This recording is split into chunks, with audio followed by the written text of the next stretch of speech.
그 생명의 이런 무언가, 생명의 본성과 특징에 대해서 다시 한번 좀 말씀드리려고 합니다.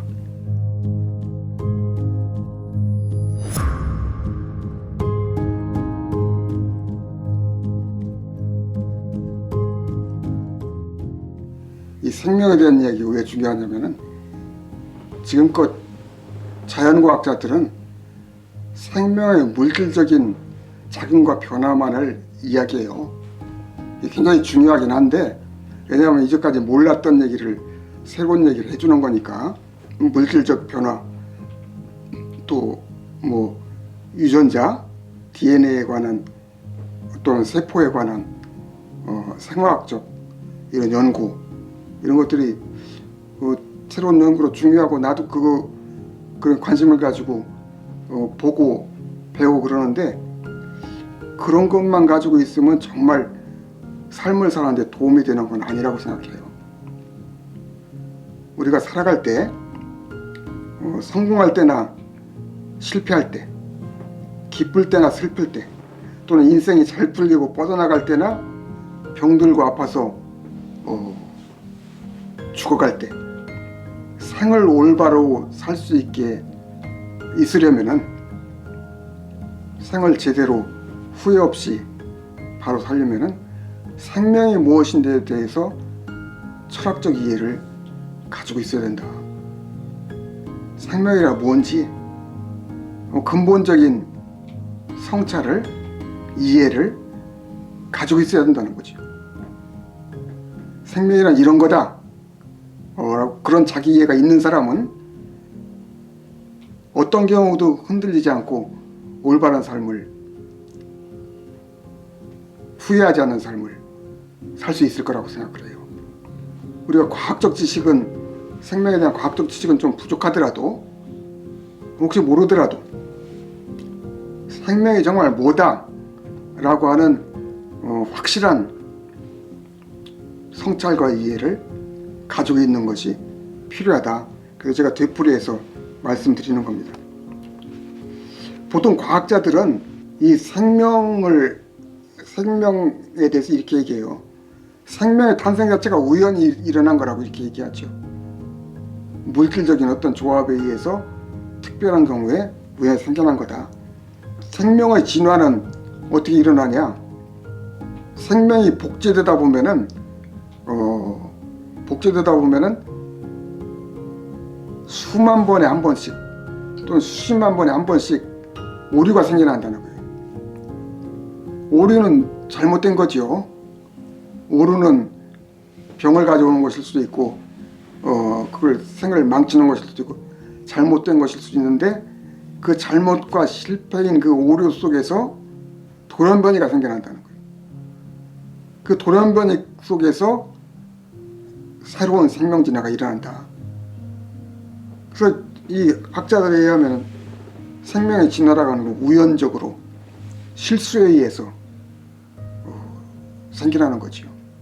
생명과 물질을 이렇게 설명을 해요. 물질계는 혼란과 무질서가 증가하는 쪽으로 변화한다. 이게 연력학 제2법칙이에요. 연력학 제2법칙에 의하면은 이 물질 세계는 혼란과 무질서 쪽으로 가도록 결정되어 있어요. 결국 소멸하게 되어 있단 말이죠. 에너지가 소멸되는 쪽으로 나가게 되어 있어요. 그러니까 소멸과 파멸이 물질 세계의 운명적인 귀결이에요. 근데 생명은 뭐냐? 생명은 물질계와는 전혀 다르게 통일과 질서를 유지하고 강화하려고 한다는 거예요. 생명 안에서는 적어도 통일과 질서를 유지하고 강화해요. 그러니까 물질 세계 연력학 제2법칙을 거스르는 거지. 생명은 물질계와 반대로 가는 거예요. 물론 전체로 보면은 이 생명세계도 연력학 제2법칙 안에 있다고 그래요. 왜냐면 생명세계를 유지하기 위해서는 소화 흡수하고 숨 쉬고 그러잖아요. 숨을 쉬고 소화 흡수 배설하는 과정에서 연력학 제2법칙, 이 무질서와 혼란 속으로 나가는 그 법칙이 존속되고 지켜지고 있다는 거지. 그러니까 크게 보면은 생명체도 연력학 제2법칙의 지배 아래 있는데, 그냥 내적으로는, 생명체 내적으로는 연력학 제2법칙을 거슬러서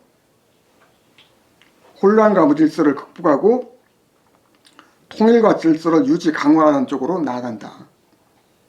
그러니까 생명과 정신은 물질과 정반대의 길로 가는 거예요. 지금. 생명은 유전자 복제로 번식하고 정제되는데, 유전자를 복제할 때 여기 보니까 10억 개당 1개꼴로 오류가 발생한다고 그래요. 이런 오류에서 생명의 진화가 생겨난다. 물리생물학적으로 진화는 생의 본성과 특징이 아닙니다. 생명의 본성과 특징은 자기유지 보존과 자기복제예요. 진화는 오류에서 나온 우연한 결과예요. 이것이 생명과학자들이 생명에 대해 설명하는 겁니다. 그러나 나는 뭐라고 얘기했습니까? 생명의 본질과 원리가 첫째로 스스로 하는 자발적 주체성, 둘째로는 전체의 통일성, 셋째로는 창조적 진화라고 했죠. 내가 얘기하는 이 세 가지 생명의 원리와 특징이 부정될 수 있는 건 아니잖아요. 생명의 본성과 원리로 확실하게 있는 거잖아요. 그거는 부정될 수 있는 거 아니거든. 그러나 내가 얘기하는 이 세 가지 생명의 원리는 과학자들은 과학적인 연구로는 입증할 수가 없어요. 검증할 수가 없어요. 이 자연과학자들은 생명을 연구하건 물질을 연구하건 간에 인과관계를 확정하는 거예요. 원인과 결과를 확정하는 거예요. 그러니까 원인과 결과만 설명하는 거니까 거기에 목적이나 지향이나 의미나 가치 이런 건 없는 거예요. 자연과학자는 그 얘기를 할 수가 없어요. 그런데 이상하게 역사학에서도, 오늘날 역사학에서도 의미와 목적을 얘기할 수 없어요. 얘기하기 어렵기도 했어요. 그 이상하잖아요. 인간은 생명체고, 생명체라고 하면은 지향과 목적이 있고 가치와 의미가 없을 수가 없는데 어떻게 역사 철학에서, 역사학에서 의미와 목적을 말할 수 없냐. 학문 자체가 참 이상하게 된 거예요. 확실하게 얘기하려면 생명은 물질과 달리 지향과 목적을 가진 것이다. 이거 분명하잖아요. 생명은 그런 거잖아. 생명은 아무리 낮은 단계의 벌러지라고 하더라도 어떤 지향이 있어요. 목적이 있죠. 그 나름대로. 물질의 법칙과 물성에 매한 물체들은 자기와 타자를 변화시킬 수 있는 자유가 없어요. 그죠? 물체라고 하는 것은 물질의 법칙과 물성에 매여 있는 거예요. 자유가 없다는 거라면. 생성소멸하긴 하지만은 그것은 자기와 타자를 자기가 변화시킬 수 있는 자유와 역량이 아니에요. 그거는 타율적으로, 법칙적으로 그렇게 생성소멸하는 변화 속에 있는 거지. 연력학 제2법칙에 따라 소멸화 운명에 빠져 있어요. 물질의 세계는. 그러나 물질의 법칙과 물성에서 해방된 생명은 자기와 타자를 지향과 목적에 따라 변화시킬 수 있는 힘과 자유를 가지고 있어요. 생명은 지향과 목적을 가진 존재이고 자유롭게 가치와 의미를 추구하는 존재입니다. 생명의 진정한 본성과 특징은 물질의 법칙과 제약을 초월하는 것이에요. 생명 전체에서 그것이 그런 본질과 특성을 어느 정도가 그 본질적 특성이고 어느 정도가 물질에 예속된 거냐, 이거는 사람마다 생각이 다를 거예요. 다. 물질 육체적으로만 생명과 정신을 보는 사람은 인간의 생명과 정신도 다 물질과 육체의 지배를 받는 것이지 물질과 육체의 지배를 받지 않는 생명과 정신은 하나도 없다, 이렇게 말하는 사람도 있을 거예요. 근데 아무리 그렇게 말하더라도 생명과 정신이 물질이나 육체가 아닌다 하면은 그 아닌 어떤 특징이 있을 거예요. 그 아닌 특징은 물질의 법칙과 제약을 초월해 있는 것이죠. 생의 자기 초월과 진화, 고양이 생의 진정한 본성과 특징입니다. 이 물질의 법칙과 물성에서 벗어난 거죠. 이렇게 물질의 속박과 제약에서 해방된 생명의 본성은 기쁜 거고 신나는 것이고 사랑하는 것이고 서로 또 협동하는 것이에요. 생명의 근원과 본성에 돌아가면은 기쁨이 나와요. 생명의 근원으로 초대한 예수의 복음을 기쁜 복음이라고 하잖아요. 기쁜 복음. 신약 성경에서 가장 많이 나오는 단어가 기쁨이라는 말이라고 그래요. 예수는 가난한 사람도 행복하다고 그랬어요.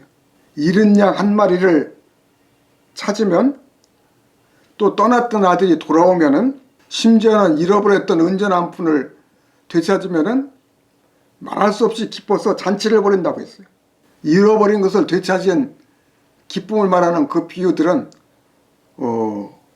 은전을 되찾은 것 자체가 아니라 생의 기쁨을 말하는 비유예요. 잃어버렸던 생의 본성과 근원으로 돌아가면, 생의 본성과 근원을 되찾으면 말할 수 없이 기쁜 거죠.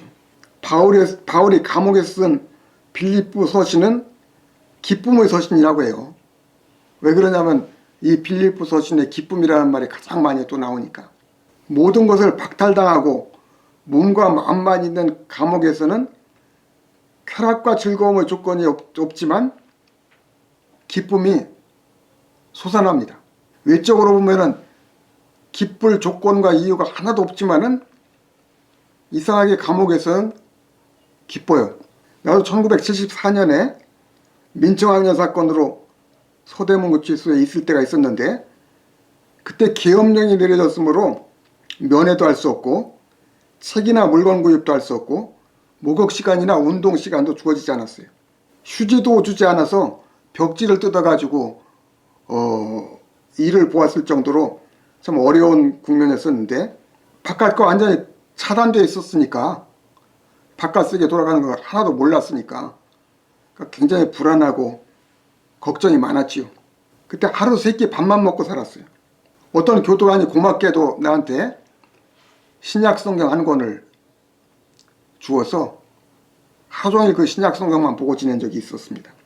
그런데 이상하게 속에서 기쁨이 자꾸 솟아나는 걸 느꼈어요. 처음에는 그걸 못 느꼈는데 나중에 한참 지나다가 왜 내가 이렇게 기쁘지? 기쁠 이유가 하나도 없는데 기쁘더라고요. 그래서 내가 그때 깨달은 것은 생명의 본성 자체가 기쁜 거구나. 그러니까 외적 조건이 기쁠 이유가 하나도 없는데 속에서 기쁨이 이렇게 나오는 거구나. 그러니까 인간의 기억 속에는 기쁨보다는 고통이 많은 것 같습니다. 왜 그러냐면은 생명의 기쁨은 너무나 당연해서 기억할 필요가 없지요. 숨쉬고 밥 먹고 배설하고 잠자고 일하고 노는 일 자체가 기쁩니다. 어린아이 보면은 모든 일에 웃잖아요. 그냥 만져줘도 웃고 방구를 끼고도 웃고 모든 것이 즐거운 거죠. 그러나 고통이라고 하는 건 생명의 위기의 순간이므로 생존을 위해서 기억해야 한다고 그래요. 그래서 심리적으로 살기 위해서 기쁨은 뇌가 기억하지 않고 고통만 기억한다고 그래요.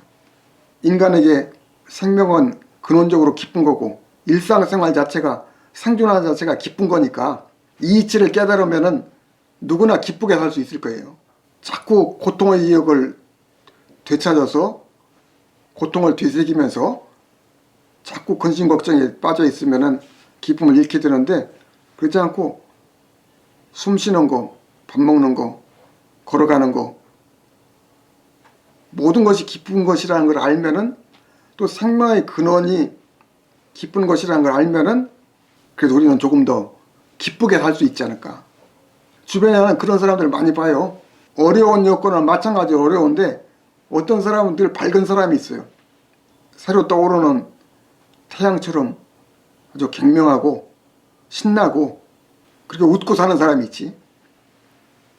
근데 어떤 사람은 침울하게 늘 우울하고 근심 걱정에 사로잡혀 있는 사람이 있어요. 살면서 근심 걱정이 없을 수는 없을 거예요. 근심 걱정이 없을 수는 없지만은 우리가 괴로워할 때 괴로워하고 고통을 있는 그대로 직시하면서 고통과 맞서 극복하면서 생의 근원과 중심에는 기쁨이 있다고 하는 것을 잊지 않으면은 기쁨을 가지고 우리가 살 수 있지 않을까. 예수도 십자가 죽음이 마지막이 아니잖아요. 십자가의 고통스러운 죽음 다음에는 기쁜 부활 생명이 있잖아요. 그건 생명의 근원이 기쁨이라고 하는 것을 말해주는 거라고 생각해요.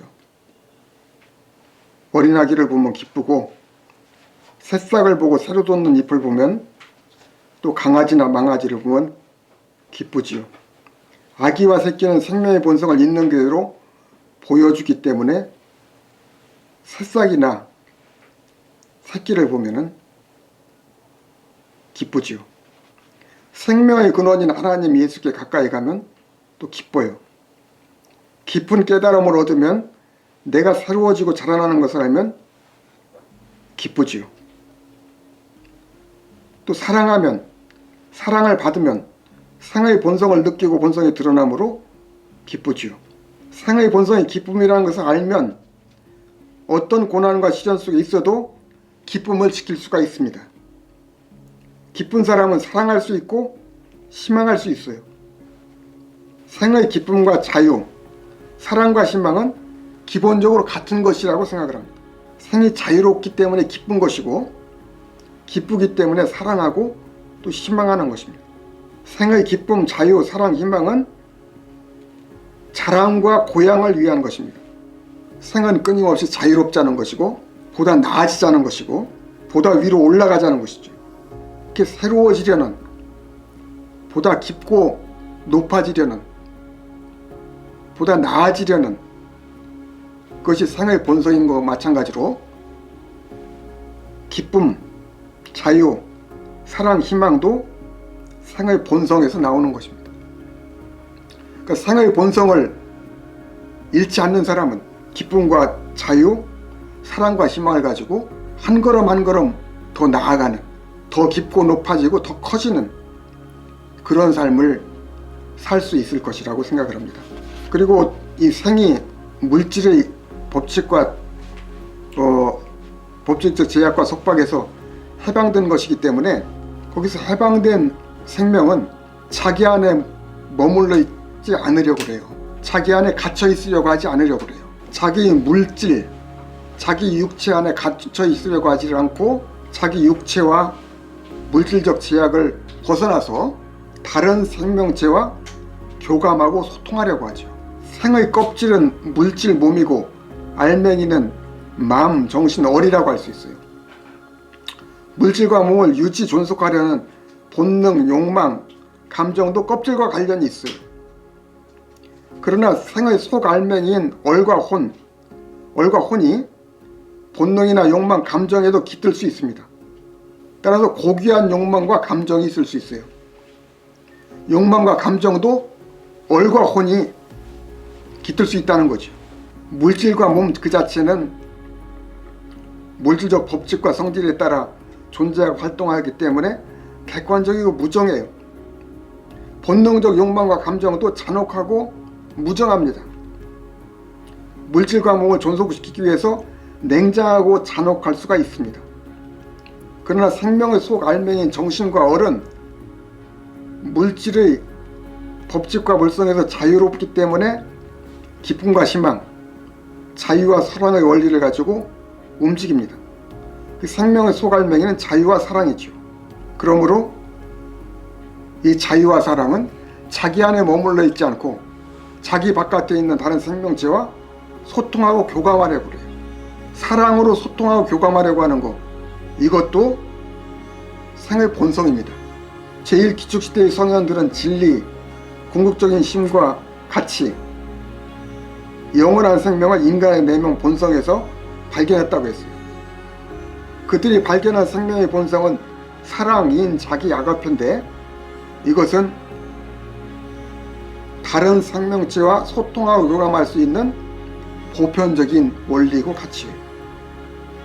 생명의 속 알맹이인 기쁨, 사랑, 인, 자비, 아가페 이런 데로 들어가면은 누구와도 교감할 수 있고 소통할 수 있고 협동하고 협력할 수 있어요. 여기서 입장 바꿔 생각하는 보편적 윤리, 황금률이 나왔습니다. 내가 싫은 것을 남에게 하지 마라. 네가 원하는 것을 남에게 해주어라.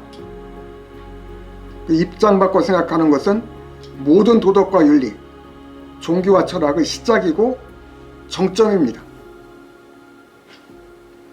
도덕과 윤리, 종교와 철학이 아무리 낮아도 이것보다 더 낮을 수는 없어요.